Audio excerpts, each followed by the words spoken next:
안녕하십니까. 조갑제TV 시청자 여러분, 저는 조갑제닷컴의 조세변입니다. 지금 시각은 2021년 8월 28일 오후 6시를 가리키고 있습니다.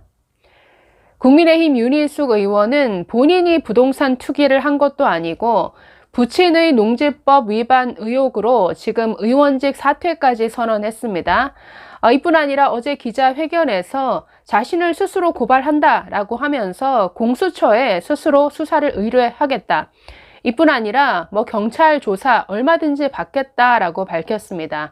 그러면서 어제 통장 거래 내역 다 공개했습니다. 그리고 자신의 자택, 그리고 부모님 자택까지 다 압수수색 얼마든지 하라라고 이렇게 밝혔습니다. 자, 그런데 이분은 왜 아무런 소식이 없을까요? 자, 열린민주당의 김의겸 의원 얘기입니다.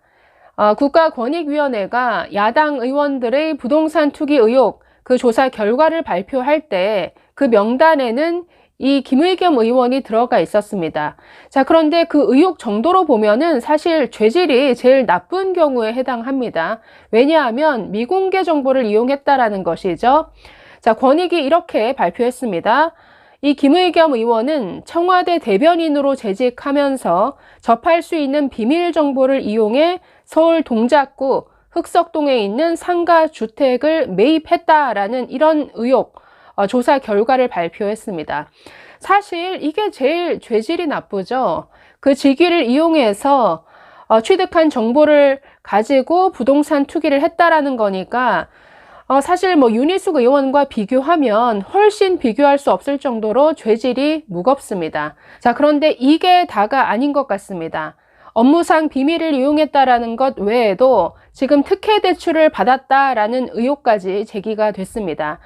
권익위가 이 특혜 대출 의혹에 대해서는 특수본에 수사를 의뢰한 상태라고 합니다. 자, 김의겸은 청와대 대변인 시절 2018년 7월입니다. 흑석동에 있는 상가 주택을 25억 7천만 원에 샀습니다.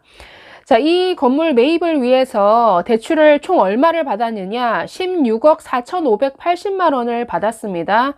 굉장히 많은 비율을 지금 대출로 메꿨는데, 자, 이 16억이 넘는 대출 중에 10억 2,080만 원을 한 은행에서 받았습니다. 국민은행 한 지점으로부터 10억 2,080만 원의 대출을 받았다라는 것이죠. 여러분, 요즘 대출 받기 얼마나 힘듭니까? 지금 2018년도여도 개인이 한 금융기관에서 10억이 넘는 대출을 받는다? 이것은 굉장히 참 이례적인 일이죠. 그래서 처음 부동산 투기 의혹이 제기됐을 때에도 이것은 분명한 특혜 대출이다라는 지적이 많았습니다. 자, 이 대출을 받은 지점도 건물이 소재한 지역과는 굉장히 차이가 나는데 마포구에 있는 성산동 지점에서 대출을 받았습니다. 자, 이 국민은행 성산동 지점의 지점장은 바로 김의겸 의원의 고등학교 1년 후배라고 합니다. 자, 그래서 지금 특혜대출 시비가 있는 것은 이런 어떤 인맥뿐만이 아니라 이 정도 금액을 대출받기가 사실상 어렵다라는 것이죠. 아니, 은행에서 대출을 해줄 때 그냥 해주는 것 아니죠. 이 부동산 감정평가액을 기준으로 그 가액의 50%면 50%, 60% 이런 식으로 매기는데, 자, 이 흑석동 상가주택은 재개발 대상 상가주택이었습니다. 보통 재개발 지역에 있는 상가 같은 경우에는 이 평가 금액이 더 깎입니다. 즉, 담보대출이 다른 건물에 비해서 상대적으로 적게 나온다라는 겁니다. 자, 이뿐 아니라 2018년에는 지금처럼 여러 가지 대출 규제 조치들이 있었습니다. DTI와 같이 대출을 할 때 그 사람의 상환 능력 등을 고려해서 대출 금액을 산정하는 이런 기준들이죠. 그 중에 하나가 임대업 이자 상환 비율이 있습니다. RTI라고 하는데 이 상가를 매입했을 때 여기에서 발생하는 임대료 수익이 얼마인지를 계산해서 거기에 비례해서 대출 금액을 정합니다. 자, 그렇게 해서 계산했을 때 이 김의겸이 구입한 이 상가 주택의 대출 상환액은 당시 기준으로 약 6억 원 정도였습니다.